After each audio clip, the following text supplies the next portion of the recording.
Hey guys, it's Tracy. Welcome back to my channel and welcome to the first day of Fall Plannerthon. Can you believe we're into fall already?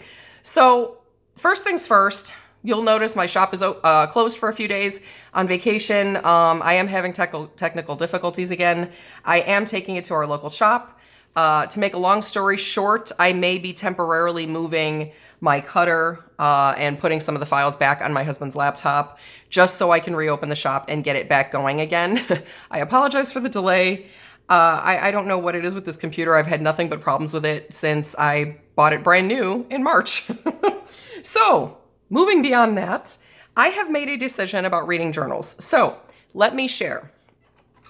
This was my 2019, as you can see, reading journal, and I kept it very simple. I literally just counted the books I read, total them up by quarter, so I could kind of keep track. This was actually one of the very first monthly Happy Planners from Happy Planner, and I really fell in love with it. This was when my love affair with the monthly planner began. And, you know, I think that's kind of what I need to go back to. The teacher planner that I'm using currently from Happy Planner, I like because I'm setting it up in a very similar manner. But that being said, you know, like this had more prompts and whatever back in the day when they had their currently pages different. But the bottom line was, it was just about like here, I wrote down what I read in 2018. I wrote down my goals for 2019. This is where I learned to track my books on the calendar, and I still love doing this to this day. As you guys know, I do that. Although I have to tell you, I think I need to go back to colored pens because this is really fun. Because if I'm not mistaken, oh yeah, look. Yeah, so there's another decision made. I really like the way that looks. So whatever the decoration will be for the monthly, I will be matching pens too because this is fun. That being said, I don't need to really track anything.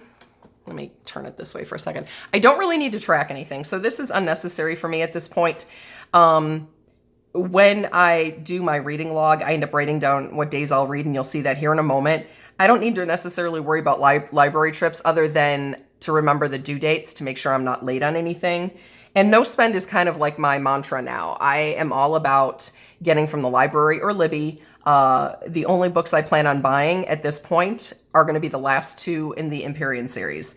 I'm sure there will be another book, you know, series at some time that will happen, but the ultimate goal is to no spend unless, you know, it's, shall we say, unavoidable.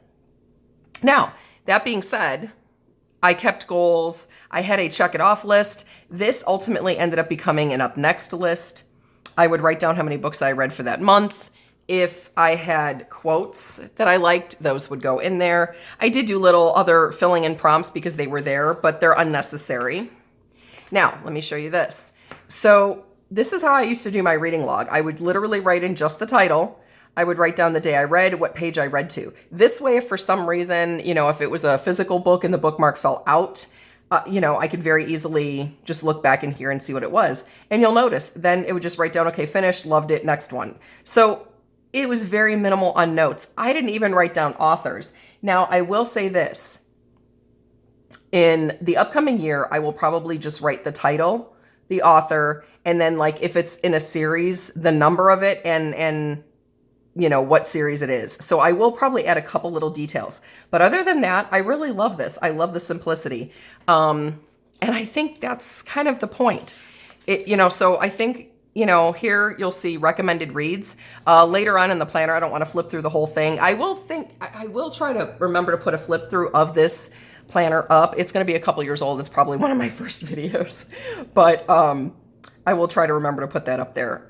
But in any case, you know, recommended reads. I did also at one point get an of interest section that I was using. And basically recommended reads are from friends or whatever.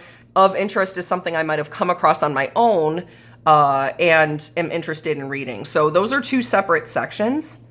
You know, again, more quotes. Later on, you would see, I think I started doing like the little recipes. Let's see, I don't remember when exactly I did that. Quotes. Let's see, I think it was more like halfway through the year.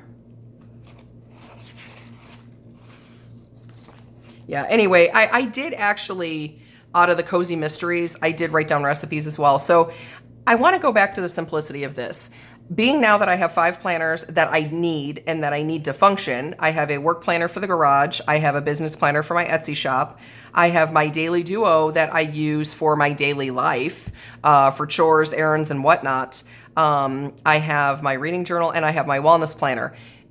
Those all have purpose, and they all bring something valuable to my table, so to speak. And so I don't want to get rid of them, but I think it is time to go back to those simpler days. So I have decided I am going to use my Erin Condren Monthly for my 2026 reading journal. And actually, let me move this out of the way so I can open the whole thing, because I am going to discuss with you really quickly how I plan to do that. So let me pull this back into frame. So here, like, I can do, you know, like a cover, you know, use a little bit of the deco papers.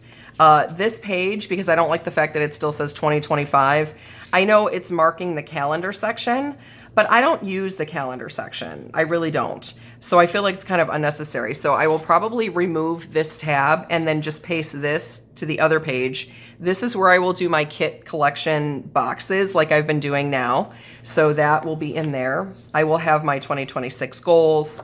I will still do my tracking on the calendar. I am considering putting like books bought, books loaned, library Libby, and genres in the actual sidebar here. I don't know if I'm going to do that, but that's an idea I've had for now.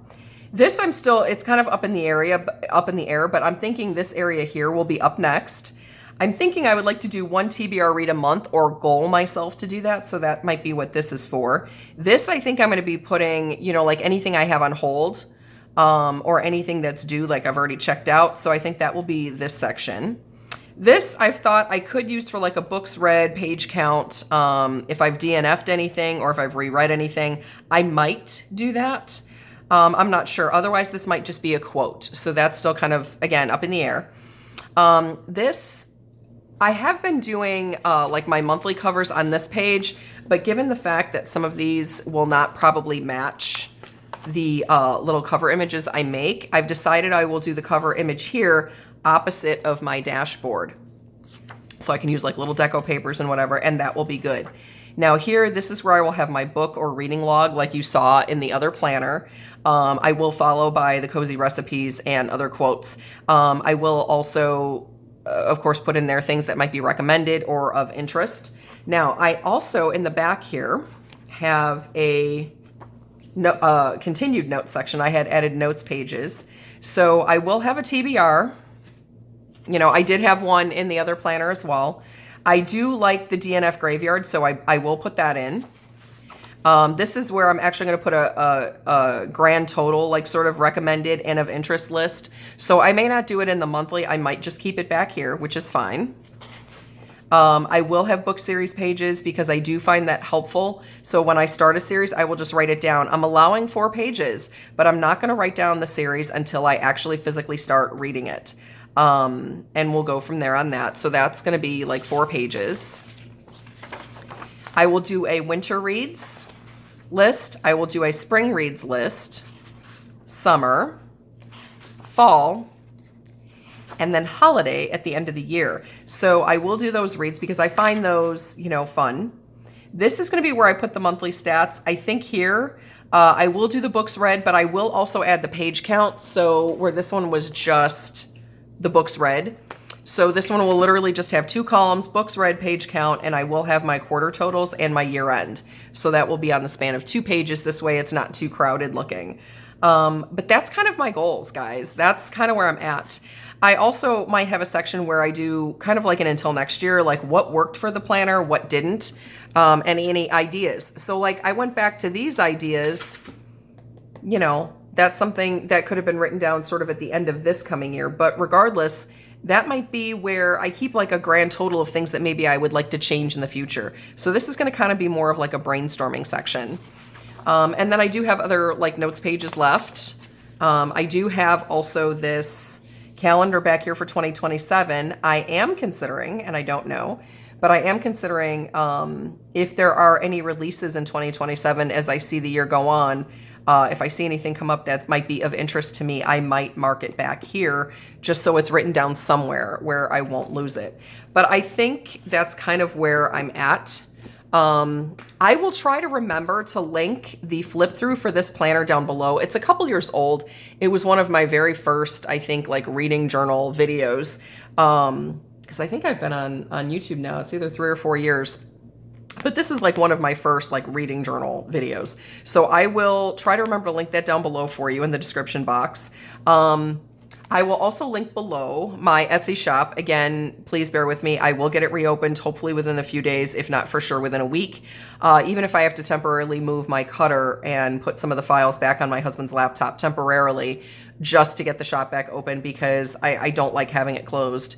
There's also some new things I'm finishing to come out with, and I don't want to have the shop open when I can't make more. I've already pre-made some, but so hopefully, fingers crossed, everything can get squared away. So just know, I will put the link for the shop down below. I will also put the link down below for my Facebook group.